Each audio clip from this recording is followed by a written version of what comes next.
It always struck me as very curious that when you that we tend to in our profession to separate out sex therapy from other therapies. So that if you, for instance, you're working with a man or a woman or a couple and there are issues of a sexual nature, of intimate nature, that you would tend to then refer to a specialist in sex issues as if it is some kind of separate house that you have to go to. And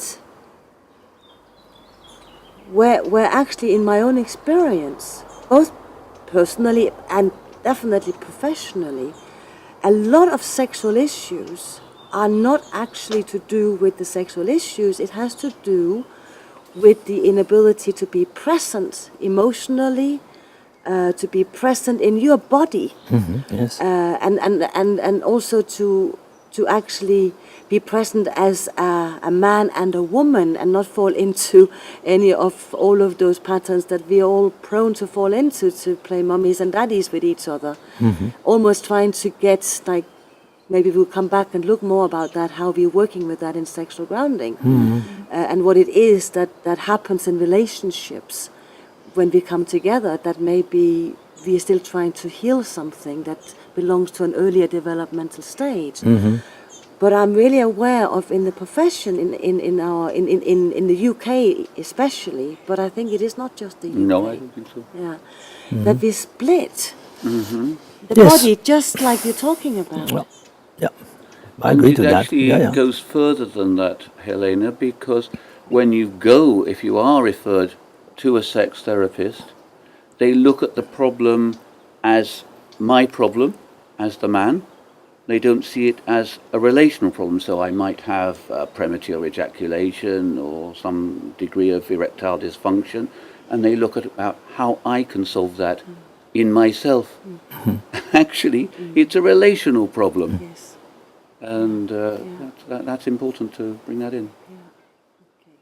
Yeah, I can find myself then in the relation because what I just told you, I put the sexuality and the genital organs as a part of the whole body into a relational frame. Yes.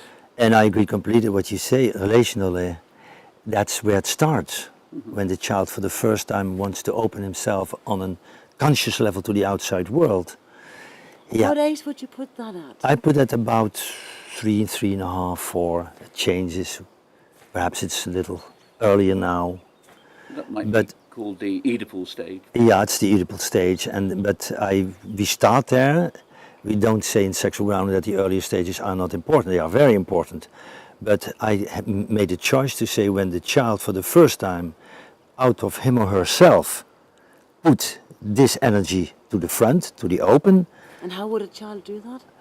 By being curious, by being innocent, by being excited.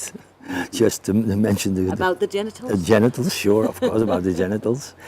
And to show it. And to show it in innocence. And very quick, we have the concept, the adult concept of shame.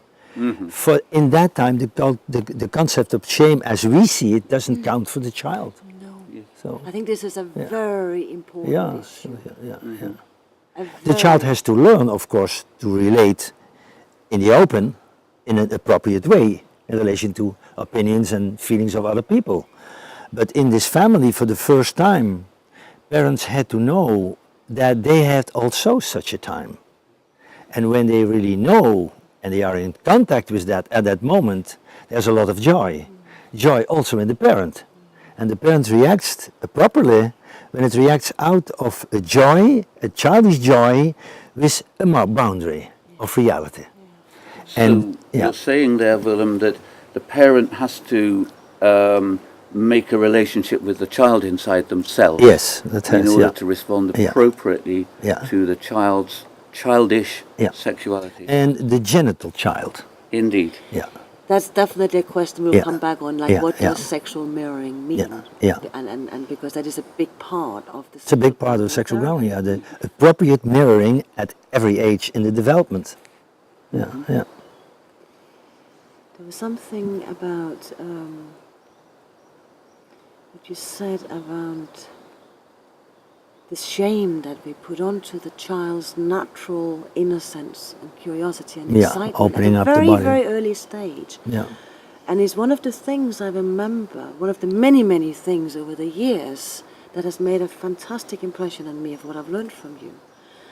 The idea of to what extent, with good intentions and unknowingly as adults, we associate the child's behavior with our adult associations. Yeah, we put grown-up concepts on behavior, which has nothing to do with these concepts.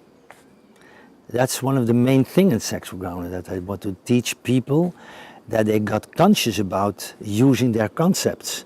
And if they go back to that state, the early stage where they were informally, as well as the child is in now, they find the right words because this joy and this spontaneity comes back.